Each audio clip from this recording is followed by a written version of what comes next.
ओम श्री गणेशाय नमः। दोस्तों, आप सबका सत्यम चैनल पर मैं स्वागत करता हूं।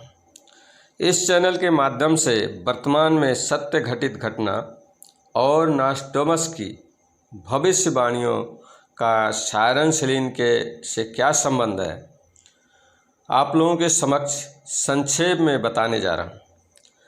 नास्टोमस ने महान सायरन का उल्लेख किया है। यहाँ मैं महान सायरन के स्थान पर सायरन शब्द का ही प्रयोग करूँगा तथा अपने पिछले भाग में मैंने ओल्ड लेडी शब्द का प्रयोग किया था, जो 45 वर्ष की एक औरत है, उसके स्थान पर मैं मैडम का प्रयोग करूँगा। ओल्ड लेडी के स्थान पर मैं मैडम का प्रयोग करूँगा। प्रथम भाग में मैंने कहा था सायरन सेलिन के जन्म में नास्टोमस की भविष्यवाणियाँ स्तंभ हैं। इसलिए मैं नास्टोमस की भविष्यवाणियों का सायरन सेलिन के जन्म से जुड़े रहस्यों की तुलना करने जा रहा हूँ। यह घटना इतनी स्पिरिचुअल है कि हो सकता है मेरी बातें सुनकर आपका मन स्वीकार ना करे, लेकिन जब भविष्य इसे प्रमाणित करेगा तो आपको अवश्य ही मानना पड़ेगा। दोस्तों, ऐसी दोस्ती और प्रेम की मिसाल न ही आपने कहीं देखी होगी और न ही कहीं पढ़ी होगी, न ही भविष्य में देखेंगे। यह घटना आने वाली पीढ़ी के लिए आदर्श व प्रेरणादायक सिद्ध होने वाली है। यह प्रेम, ममता, दया, सत्य, ईमानदारी और मानवता के आदर्श को प्रस्तुत करती है।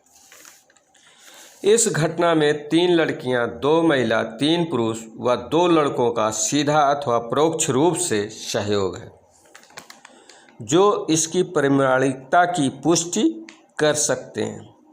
ये सभी लोग अलग अलग जाति व धर्म से संबंधित हैं। सायरन का मैडम से एक बार बात होने के अतिरिक्त न ही कभी बात हुई है और न ही कभी मुलाकात हुई है।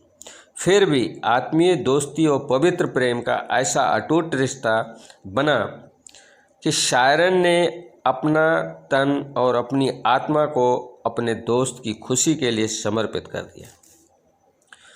मैडम से एक बार जो बात भी हुई तो यह जानने के लिए कि क्या वह बेटा चाहती हैं, क्योंकि उनकी इच्छा प्रकट किए बिना ही उनको बेटा देना सायरन के लिए मुश्किल था। उनकी इच्छा को पता करने के लिए ही सायरन ने एक लड़की को इस संदेश के साथ भेजा था कि बात कर लें, बेटा मिल जाएगा। सायरन को मालूम था कि मैडम बेटे के लिए चिंतित रहती हैं, फिर भी उनकी इच्छा की पुष्टि करना आवश्यक था। सायरन ने मैडम को बेटा देने की कामना अपने दोस्तों के समक्ष बहुत पहले ही कर ली थी, लेकिन मैडम से बात होने में लगभग 2 माह का समय निकल गया। सायरन को कहीं न कहीं विश्वास था कि उसकी कामना के अनुरूप मैडम को बेटा अवश्य ही मिल जाएगा। या जो कुछ भी हुआ है सब यूनिवर्स की प्लानिंग व प्रेरणा से हो रहा था। जब भी आपके सामने पूरी घटना आएगी, आपको मालूम हो जाएगा कि इस घटना में सायरन यूनिवर्स का संदेश वाहक मात्र ही है।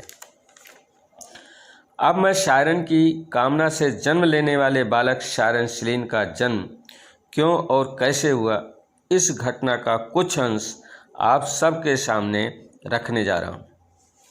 नास्टोमस ने अपनी भविष्यवाणी के शतक 5 और चौपाई 41 में लिखा है, वह अपने खून को फिर से प्राचीन कलश में उगाने का कारण बनेगा, पीतल के लिए सोने की उम्र का नवीकरण।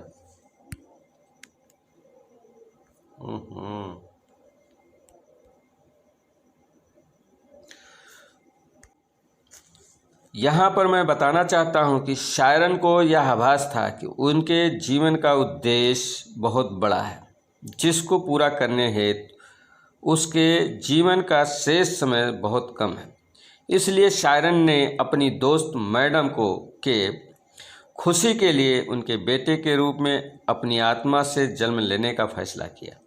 इस प्रकार सायरन की दोस्त मैडम को उनकी इच्छा के अनुरूप बेटा मिल गया तथा सायरन को अपने दूसरे जन्म के माध्यम से अपनी लाइफ पर्पज को पूरी तरह से स्थापित करने के लिए समय मिल गया। इसी बच्चे का नाम शायरन सलीन है। इसी को नॉस्ट्रैडमस ने लिखा है, पीतल के लिए सोने की उम्र का नवीकरण। निश्चय ही नॉस्ट्रैडमस एक महान भविष्यवक्ता थे, जिन्होंने 450 साल पहले सूक्ष्म से सूक्ष्म घटना को जान लिया था। शतक 2 चौपाई 13 में लिखा है, आत्मा के लिए शरीर का बलिदान नहीं होना चाहिए। आत्मा के बिना शरीर का बलिदान नहीं होना चाहिए। जन्म के लिए मृत्यु का दिन। दिव्य आत्मा आत्मा को खुश कर देगी, शब्द को इसकी अनंत काल में देखते हुए। चूँकि शायरन ने अपनी आत्मा से अपना शरीर छोड़कर मैडम के बेटे के रूप में जन्म लेने की कामना की थी, इसलिए नॉस्ट्रैडमस ने लिखा है, आत्मा के बिना शरीर का बलिदान नहीं होना चाहिए। शायरन ने अपने दूसरे जन्म के लिए अपनी मृत्यु का दिन निश्चित कर दिया था। शायरन ने निश्चित दिन पर पुनः यूनिवर्स को याद दिलाया कि आज मेरा अंतिम दिन है, इसलिए मैं अपने आप को यूनिवर्स को समर्पित करता हूँ। दिव्य आत्मा आत्मा को खुश कर देगी, शब्द को इसकी अनंत काल में देखते हुए।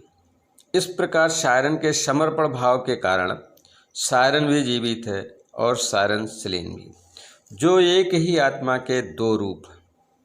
इस प्रकार शायरन के समर्पण भाव के कारण यूनिवर्स खुश होकर शायरन को क्षमा कर देता है।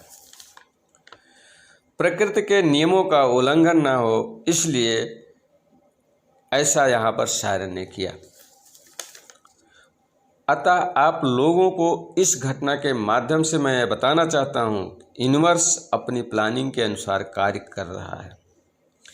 यह एक संकेत भी है कि यदि इंसान अपनी कार्यशैली में परिवर्तन नहीं लाता है तो बहुत सी मुसीबतें सामने आने वाली हैं। यह घटना अपने समय के अनुसार चल रही है।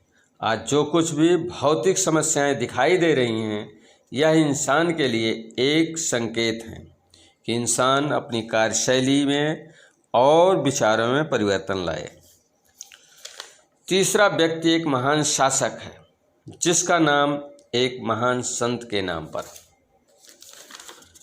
जिसकी यश, कीर्ति, शक्ति और सामर्थ्य बढ़ती जाएगी और भूमि व समुद्र में उस जैसा शक्तिशाली कोई न होगा जो भौतिक जगत में आप देख रहे हैं।